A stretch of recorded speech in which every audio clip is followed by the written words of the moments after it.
Here I just ruled out my shoulder line. That is where my measurement will be starting from. So I just impute my shoulder measurement divided by 2. I mark that down and I take the same measurement down plus my 1 inch for my shoulder slope, and I'll connect all the points together. So the new line will serve as my chest line. So the next thing is to impute my shoulder to bust point, shoulder to under bust, shoulder to waist, and my length of the top, which is around my hip. So I'll just rule the line across so that it will be more visible. So I'm going to head to label all the parts, all the lines, my bust point, under bust, waist, and hip. So now my bust span measurement is 7 inches divided by 2, which is 3.5. I'll just mark that down and connect it with my straight ruler. So for my under bust tightening, from my center front, I will mark 1 inch, and the side front I'll mark 1.5, and I'll connect all the lines together. So now to connect my under bust to my bust point, I'll use my curve ruler to do that. So I'll just connect all the points together with my curve ruler.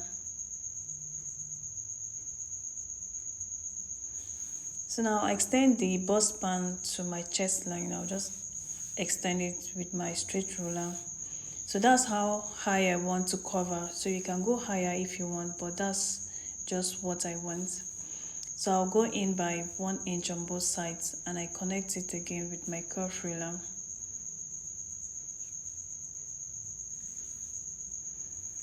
So I'll just go ahead and extend the side front because I want it to have a little plunge neckline. So I'll just extend that. So yeah, I'm trying to divide my armhole measurement to get my midpoint so I can connect my side curve.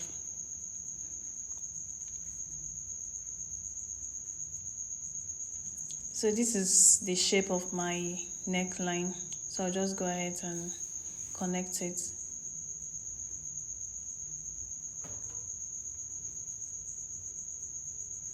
So my waist measurement is 30 inches, but I'll be using 26 inches for my waist. That is, I'm taking out 4 inches because it's a corset top. So I'll be taking off 4 inches from my measurement. So I'll just go ahead and connect the lines.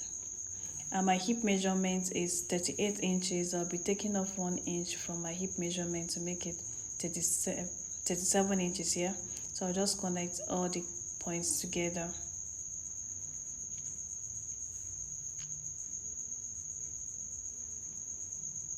So I'll just connect my center front neckline. I'll just cover it with my ruler, and that's basically. I'll just go ahead and divide the side front into 2 again to have an extra dart by the side.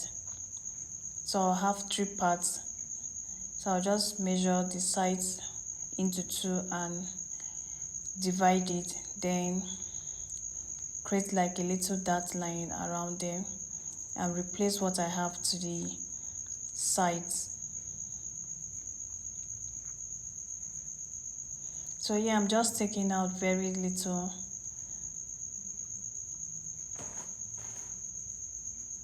So I'll just measure what I have there, which is about ½ an inch. So I'll just replace it to the sides and connect it back.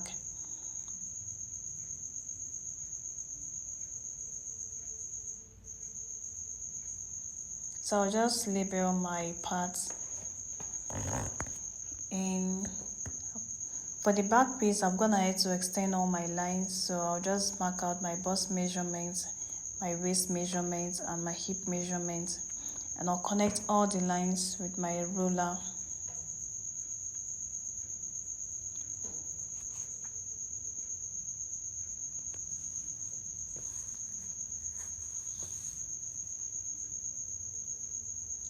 So yeah, I'm marking out 1 inch for my lacing bar. So that part will be cut off. So I'm just showing that that's where my eyelet will be. So I'll just divide the waist into 2, what I have there, to create the dart line. so I'll just connect it with a straight ruler. But I think I later went ahead and created an extra dot. That is, the back piece have 3 dots and also the front have 3 dots. So yeah, I'll just replace the dots to the sides.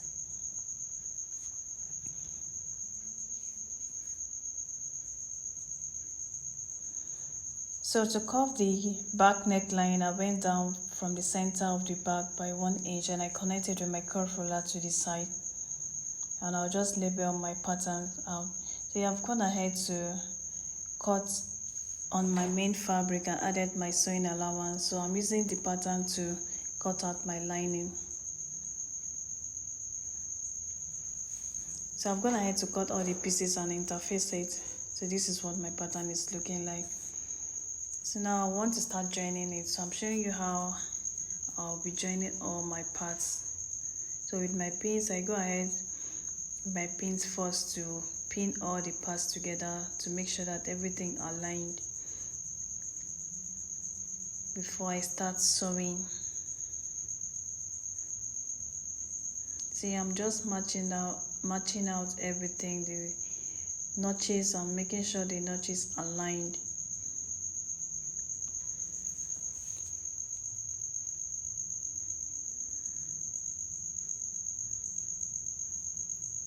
So yeah, I'll just sew everything down, sew the front piece and sew the back piece and take it to my ironing board to press.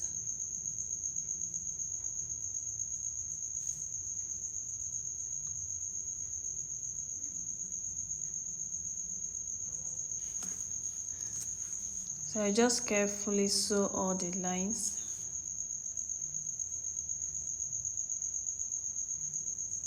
So yeah, I'm done with the front. So this is the back. So I'm just making sure all the notches are aligned and I'm not missing out the pieces, because it's easy to miss the back piece, because I went ahead to make it a 3-piece instead of the 2-piece that I earlier drafted.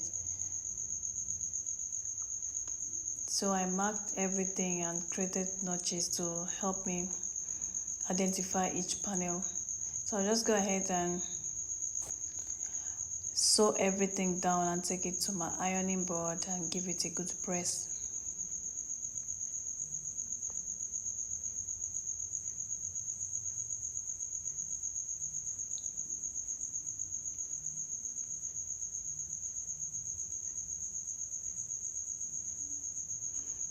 So yeah, I'm done sewing all the pieces together.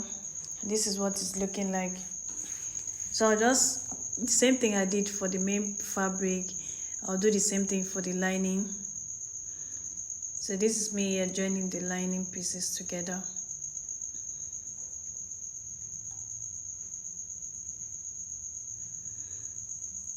So this is what my pattern is looking like. I'll just take it now and press it. So I'm done ironing and this is what it's looking like.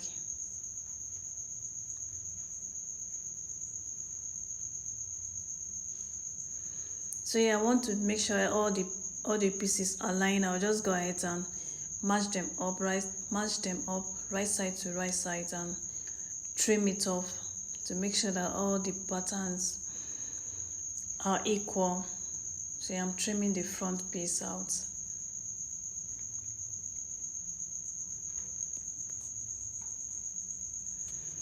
So yeah, initially I wanted to make a bust caging for the lining piece. So this is me creating my lines to cage the bust. So yeah, I'm trying to cage it. So yeah, I'm done caging, but I later lose the caging and did a different thing entirely. So yeah, I'm creating channels for my boning. So this is how I did the boning channel and covered up the ridgeline bone. So yeah, I'm attaching the boning to the main fabric. I'll just follow the dot lines and attach the boning.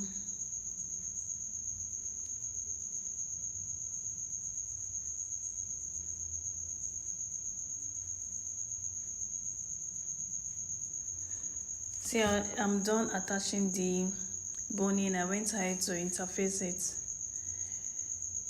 I'm using this fiber because I'm not using a bra cup, so I'll just use the fiber with helming gum to attach everything to give it that fullness and that extra support. So yeah, this is what it's looking like. I've gone ahead to press it with my iron. So yeah, I've gone ahead to remove the boning channels. I did the bust gauging I did initially. It was not giving what I want, so I've gone ahead to interface it with 2 layers of wadding and I stitch it up. So this is what I have. So I'll just spin it right side to right side and I'll stitch it round. So this is what the inner of the dress looks like.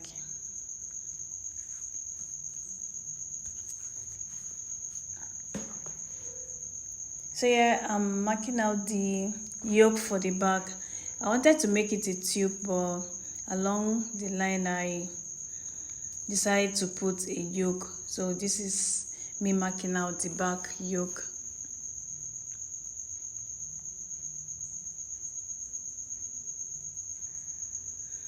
So I'll just cut all the pieces and cut the lining piece and interface it. So this is the lining. So yeah, I've gone ahead to turn the lining and the main fabric together. So yeah, I'm attaching the yoke to the lower part of the back.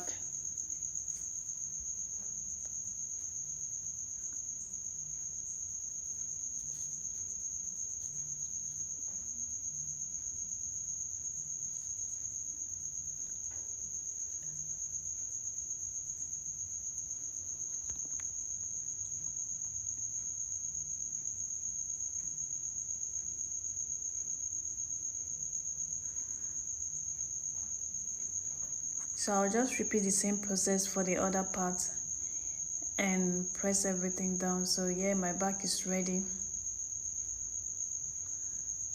So I'll just go ahead and create my eyelets. See, I'm joining the front piece to the back piece.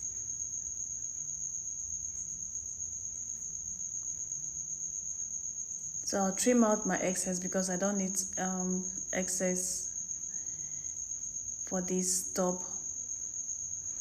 So initially I did it right side to right side, but I later remove it, lose it, and did the reverse because I want to put a boning channel there and I want the back to be clean. So this is how I finished it.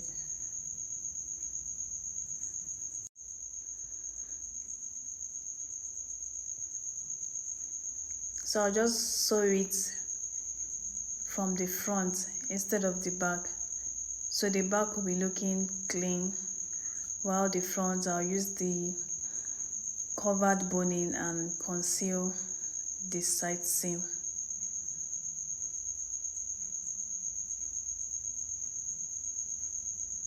So this is what it's looking like. The back is looking clean without seam, while I'll use my boning and cover the side seam. See, I'm just marking out the pattern where I'll place my yoke, my front yoke. See, I'm just draping it on my mannequin.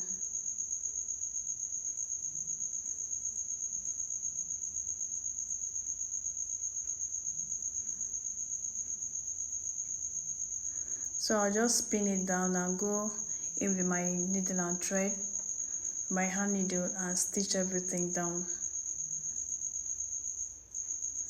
So yeah, this is how it looks like. So I went ahead and used bead to conceal the rough edges.